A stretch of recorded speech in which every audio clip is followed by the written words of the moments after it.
Գյուրջան Կասկադ, հասանելի բնակարաններ 65 ամիս մարման ժամկետով։ Կանոնադրությամբ պետ իշխանությունը իրավունք չունի միջամտել Կանոնադրությամբ էլ թույլ չէր տալիս կուսակերոն հոգևորական ունենար երեխա։ Ոնց ապացուցել։ Ասվում է։ Փաստերը որտեղից իրեն։ Ես չգիտեմ որտեղից, բայց ուրեմն դուք ապացուցեք, որ երեխա ունի։ վարչապետն ասաց, որ կան փաստեր, եւ եթե հանկարծ կհերքեն, ես կհրապարակեմ, բայց իրանք չեն հերքում եւ Հայաստանի Հանրապետության վարչապետը Հայաստանի Հանրապետության կատարող յուրաքանչյուր բանից պետք է տեղյակ լինի։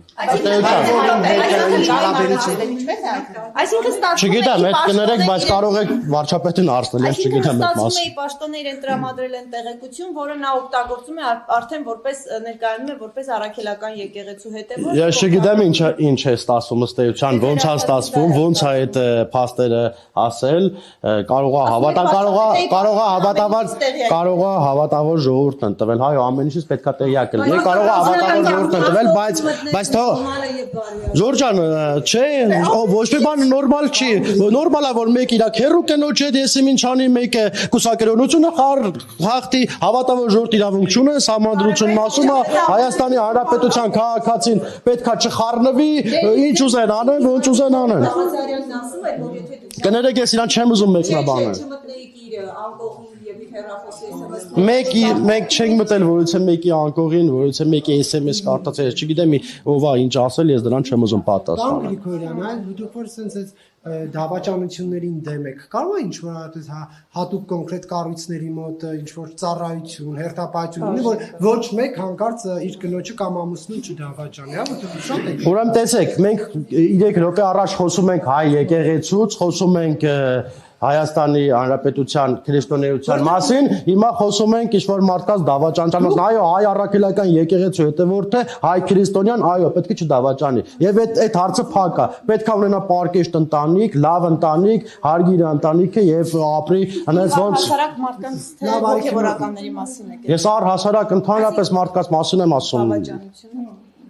Պարոն Գրիգորյան, լավ, այստեղ իրավական, լավ, արեք մի քիչ լրջացնենք, էլի թեման։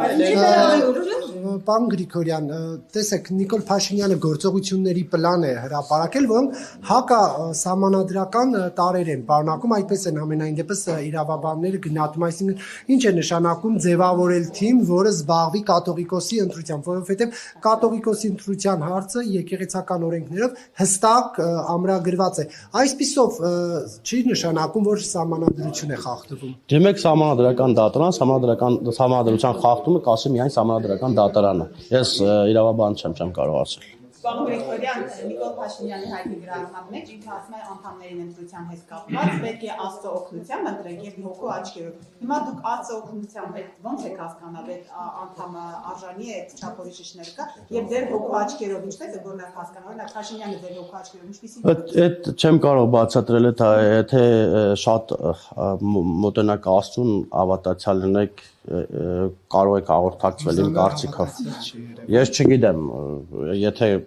հաղորդակցվեք, ըստ այդմ կհասկանաք։ Ցանկացած դեպքում մտեք եկեղեցի, աղոթեք եւ Աստծուն ասեք, Աստված ջախնացնենք մեզ ճիշտ ուղը վրա դիր, ինքը անպայման կդնի։ Շնորհակալ եմ։ Պարոն Գրիգորյան, այնուհանդերձ դուք Ինչ չլսեցի։ Ձեր ասում են հոգու աչքերով կարող ենք մարդկանց հասկանալ։ Ձեր հոգու աչքերով Փաշինյանը ինչպեսի։ Հավատացյալ հայ առաքելական եկեղեցու հետևորդ, պարկեշտ, բարեպաշտ մարդ։ Շնորհակալություն։ Ներողություն, պարոն Գրիգորյան, այնուհանդերձ դուք ինչպես եք կարծում, ինչպես պետք է տարանջատվի եկեղեցի պետություն հարաբերությունները, որովհետև Նիկոլ Փաշինյանի այս առավոտվա գրած գործողությունների հերթականությունը նշանակում է, որ կառավարությունը միջամտում է կաթողիկոսի ընտրության հարցին, որտեղ ասում է այն 10 հոգուն այդ հանձնաժողովի, որը պետք է կաթողիկոսի ընտրության հարցով զբաղվի, ես եմ որոշելու։ Այսինքն դա ուղիղ նշանակում է, որ վարչապետը ուղիղ ազդեցություն է ունենալու կաթողիկոսի ընտրության եւ այս նշանակման հետ կապ։ Ասեմ Նարեկ ջան, իրականում հարցը շատ լավն է, ասում է ոնց տարանջատել։ Երբ հավատավոր ժողովուրդը, որ հավատավոր ժողովրդին առաջնորդում է մարդիկ, ովքեր բացառապես զտարյուն մաքուր մարդիկ են, հավատացյալ են, Եվ իրենց առաջնորդության ընթացքում ոչ մի ուխտ չեն խախտում, ոչ մի աստվածաշնչից դուրս ոչինչ չեն անում, իշխանություն չէ ով ուզում լինի, ոչ մեկը չի կարող, ուղղակիորեն չի կարող խառնվել եկեղեցու գործերին, բայց Շրջան հարցը թույլ տվեք պատասխանի էլի։ Բայց երբ ասում եք ոնց եք ընտրելու եւ այլն, այդ կորոշի հավատավոր ժողովուրդը ըստ էության ու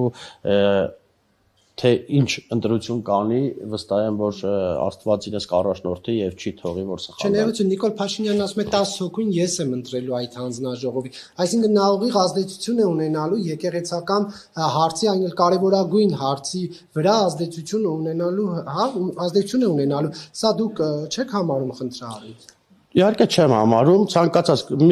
կարող է 5 հոգի էլ օրինակ եմ ասում, դուք որպես հայրաքելական եկեղեցու հետևորդ, ասեք 5-ին էլ ես եմ ընտրում, ինչ մասնախոսք է։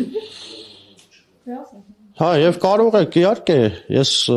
լրագրողները ինչի լրագրողը չի կարող հավատացյալ լինել ինչ մասնախոսք։ Այսինքն դուք կարծում եք այս երկրում կլինեն մարդիկ, որոնք մեյլերով իրենց տվյալները կուղարկեն Նիկոլ Փաշինյանին եւ կասեն համաձայն ենք լինել այդ հանձնաժողովում, որը Գարեգին II կաթողիկոսին հեռացնելու է, հա։ Կարծում եմ, հա, հավատացյալներ այսօր 21-րդ տարում է, բոլորն էլ տարբեր էլեկտրոնային հարթակներով շփվում են, հիմա այն ժամանակները չէ, որ նամակ ծրար են տանում։ Գնեք, բայց ով է ասել, որ դուք Նիկոլ Փաշինյանի իշխանությունը ավելի քրիստոնյա եք, քան այն մյուսները, որոնք ձեր քայլերը սխալ են։ Ավելի քրիստոնյա չկա, կա քրիստոնյա եւ ոչ քրիստոնյա, կա հավատավոր ժողովուրդ, կա աշխարհիկ եւ հոգեվոր դասեր, ավելի քրիստոնյա չկա, որ կա քրիստոնյա եւ ոչ